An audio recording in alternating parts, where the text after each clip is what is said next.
Prochain. Revenons un instant sur la politique de colonisation de l'État hébreu. Au regard de la loi internationale, pas de doute, cette colonisation est illégale. Une résolution du Conseil de sécurité de l'ONU appelle même Israël à démanteler les colonies existantes. Mais le pouvoir en place ne veut rien entendre. Mais n'oublions pas que le pouvoir n'est pas la population et les Israéliens ne pensent pas tous, loin de là, comme Netanyahou.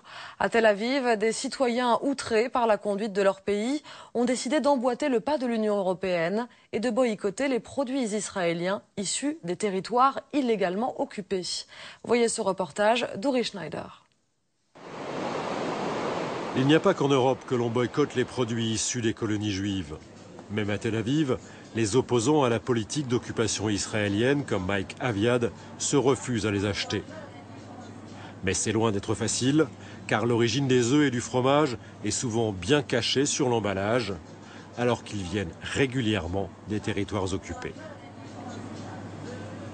Ce sont des colonies illégales bâties sur des territoires volés aux Palestiniens. Même l'État d'Israël le reconnaît. Sur ces territoires volés, les colons fabriquent des produits qu'ils vendent ici, à Tel Aviv. Et moi, je ne veux pas être complice de ce système. La production des colons est un important rouage de l'économie israélienne et depuis longtemps.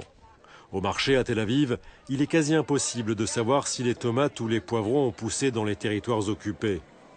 Les propriétaires du restaurant voisin, Basta, s'efforcent malgré tout de ne jamais cuisiner de produits des colonies. Et dans les verres de ses clients, Itai Hargil ne verse jamais la moindre goutte de vin des colons. Le boycott, c'est le seul moyen qu'ont les citoyens ordinaires d'avoir une influence, à la différence des députés. Ainsi, chaque consommateur peut influer directement sur le gouvernement et sur les colons. Les taux se resserrent sur les colons des régions industrielles. Le boycott se systématise. Sur son site, le militant pacifiste Naftali Raz publie des listes de centaines de produits fabriqués par les colons. Les producteurs des colonies voient bien que le boycott leur nuit financièrement.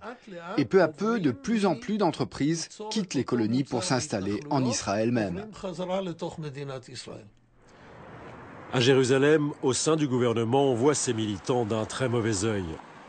Des députés comme l'ultranationaliste David Rotem ont fait adopter une loi qui permet aux colons d'attaquer en justice toute personne qui leur porterait préjudice en boycottant leur production. Le problème avec cette loi, c'est qu'elle suppose que des fabricants portent plainte. Or, jusqu'ici, aucun chef d'entreprise n'a pu prouver que le boycott lui nuisait effectivement. En fait, aucun producteur ne veut reconnaître qu'il souffre du boycott et presque tous continuent à cacher aux consommateurs israéliens que les produits qu'ils leur vendent proviennent des colonies. Et pourtant, des milliers d'entre eux se donnent la peine de boycotter ces articles et sont fiers de jouer les troubles faites pour leur gouvernement. Nous allons rapidement à Séoul où un modèle